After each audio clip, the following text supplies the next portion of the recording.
Estamos começando mais um gibizinho eliminado dessa segunda temporada. É com muita alegria que eu tô gravando esse vídeo, porque ele tá sendo o primeiro que eu tô gravando depois de todo esse tempo, mas eu não sei se ele vai ser o primeiro a ser postado. Mas assim, depois de, sei lá, uns 7 ou 8 meses, tá de volta essa série maravilhosa que eu gosto muito. Dessa vez vai ser diferente do formato anterior, né? Não vai ser justamente quando a seleção for eliminada, porque dado momento da Copa são eliminados 2 ou 3 e Ave Maria postar 2 ou 3 vídeos de uma vez, então vai ser mais espaçado, vai ser mais organizadinho e bonitinho. Eu tô empolgadaço pra falar dos quadrinhos da Zâmbia, então vamos que vamos. Só digo bem-vindo, bem-vinda, bem-vinde de volta a essa série que eu gosto muito e que me traz muita alegria em pesquisar e aprender sobre os quadrinhos em diversos países que não se falam deles. Sem mais delongas, vamos lá. Tu quer saber como é o mercado, como foi, como tudo aconteceu na Zâmbia, esse país africano que pouca gente fala, ainda mais pouca gente fala se tem ou não quadrinhos lá? Tu quer saber tudo sobre esse lugar? Sobre a história dos quadrinhos desse país? Então fica aí que vamos lá, que é muito interessante, muito bacana e traz até um quentinho no coração saber da história desse país. Sem mais delongas, vamos saber da história dos quadrinhos da Zâmbia.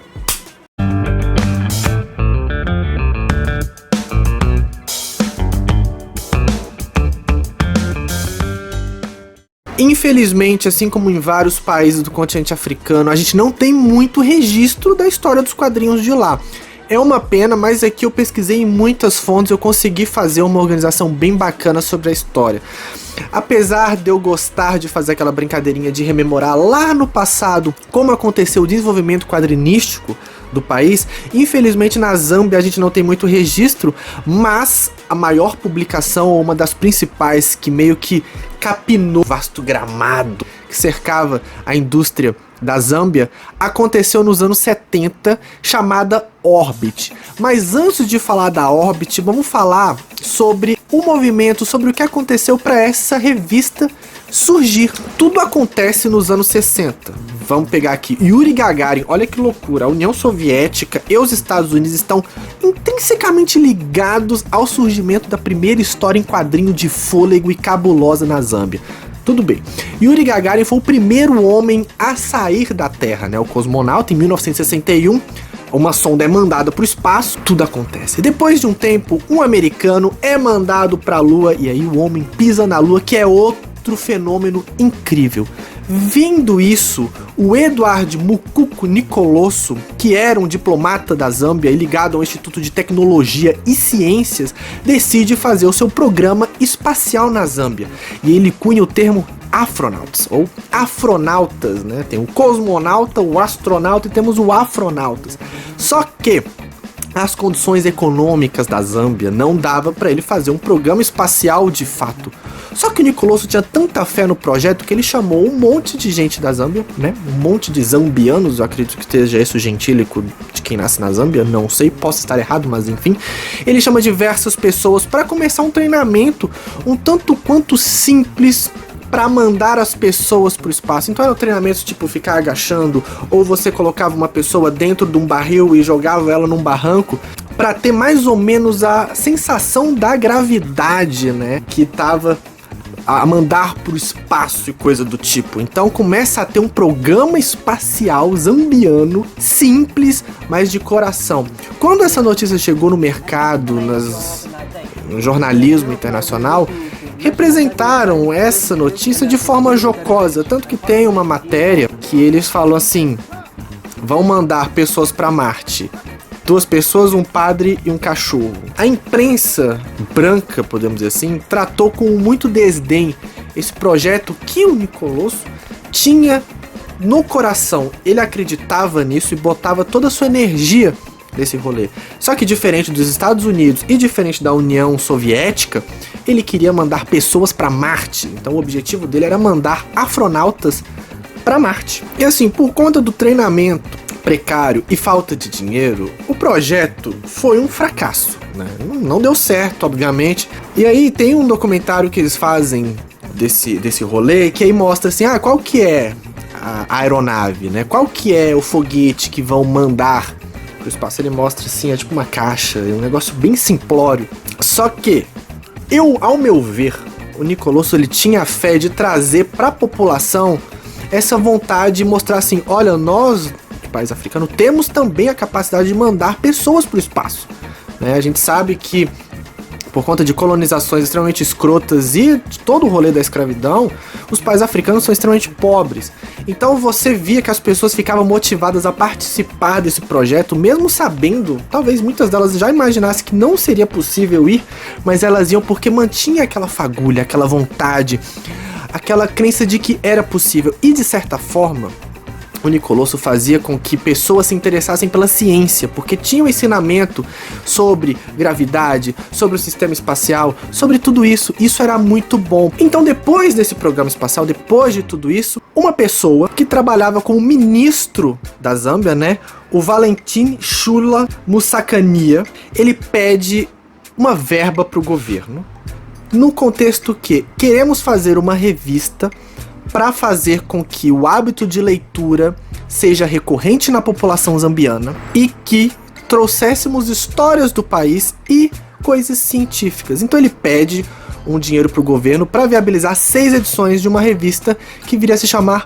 Orbit, que é muito foda essa revista, vocês não têm noção. Então vamos falar agora da Orbit. Então em 71 o Valentino consegue essa verba e começa a rodar essas revistas.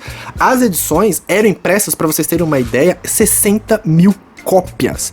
E nos anos 70, eles chamam a professora Wendy Bond, entre os anos de 70 e 73, passou a editar as revistas e trouxe um frescor no conteúdo do que era publicado nesse material. Tanto que ela, junto com o Valentina, eles entram em contato com uma empresa britânica, e essa empresa britânica, com os artistas de lá, muitos deles que trabalhavam até em quadrinhos britânicos, por exemplo, até a 2000 AD, teve artistas que trabalham na 2000 AD, que fez material para Orbit, entraram em contato. Então tinha um material ricamente ilustrado, ricamente produzido, né? Depois de um tempo, artistas da Zâmbia começaram a trabalhar para a revista, obviamente, e isso foi muito bom porque, de fato, a população da Zâmbia começou a ler mais, as histórias eram cada vez mais elaboradas e, para alegria do Valentino, as pessoas começavam a ter mais noção do que era a ciência, o que significava a ciência, e não ir atrás de superstições. Isso não sei o que eu tô falando, era um desejo do Valentini, era algo ele queria trazer pro país, né? A valorização da ciência, não desmerecendo o misticismo ou superstições ou coisa do tipo, mas ele queria que trouxesse um desenvolvimento científico no país. E a Orbit foi um ótimo caminho, justamente porque fazia com que crianças e jovens começassem a ter o hábito de leitura. Então tinha histórias de ficção científica, histórias da história do país, mostrava também espécies de animais que tinham no território da Zâmbia. Era um negócio bem rico e muito bem feito. E aí, nesse período, era uma das melhores revistas publicadas no continente africano. Claro, né? Tinha o advento também, a ajuda do tipo de material feito no Reino Unido, né? E uma imposição que tinha era que soasse como fosse feito por zambianos. Tinha uma preocupação de que, se descobrissem que fosse feito por estrangeiros, causasse um problema. Até porque você, pessoa que vive no país, você vê que está tendo uma publicação de quadrinhos feitas, que você supõe que seja feita por artistas locais, você vai ser motivado a fazer também. Apesar de não ter sido feito por zambianos, trouxe aquela vontade de produzir. Então artistas zambianos depois foram fazer, como eu já tinha dito anteriormente, foram fazer histórias também dentro dessa revista. Então algumas séries que tinham na revista, eu vou pegar aqui: Enimunga, Mike Chanda, Charter Pilot, Space Safari. Space Safari era uma história de ficção científica muito legal. A Orbit já começava, a capa da Orbit já era uma página da história, então você só virava a capa e a história seguia, continuava e coisa do tipo. Já era muito inventiva já nesse período. Por exemplo, dos grandes artistas zambianos que trabalhavam lá era o Kennedy Nikando e o Mapopo Mitonga. Eles produziram muitas tiras para essa revista e, posteriormente, trabalhos em jornais, charges, tiras e coisa do tipo. Então dá destaque para essas duas personalidades zambianas muito importantes para o quadrinho do país. E aí, como eu tinha dito, né, a Orbit foi tão legal que deu certo. As pessoas tiveram a visão da ciência, a preservação ambiental, né, justamente por essa parte dos animais que compunham a fauna né, da Zâmbia.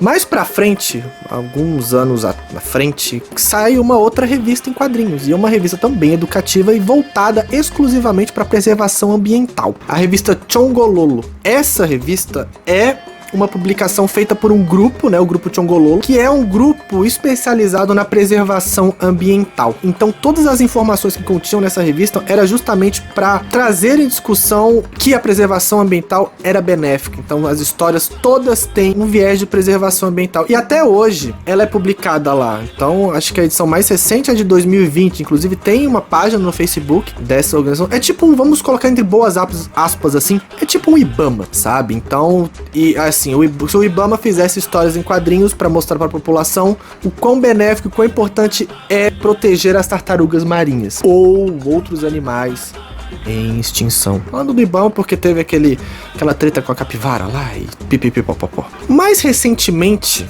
no ano de 2015, acontece a primeira Comic Con da Zâmbia, a Lusaka Comic Con, ou LS-Con, que é um evento muito bacana, foi um evento muito grande. As fotos, você vê as fotos, vocês ficam assim encantados de quão interessante, quão interessados eles são em quadrinhos e publicações e coisas nerds, animações e coisa do tipo. O que é muito triste porque a gente aqui no Brasil, em vários outros países, a gente quase não tem contato, a gente quase não sabe o que acontece lá. Por exemplo, na Nigéria, que vai ter um vídeo aqui, né, que ela participa da Copa do Mundo de futebol feminino, tem a maior Comic Con do continente africano.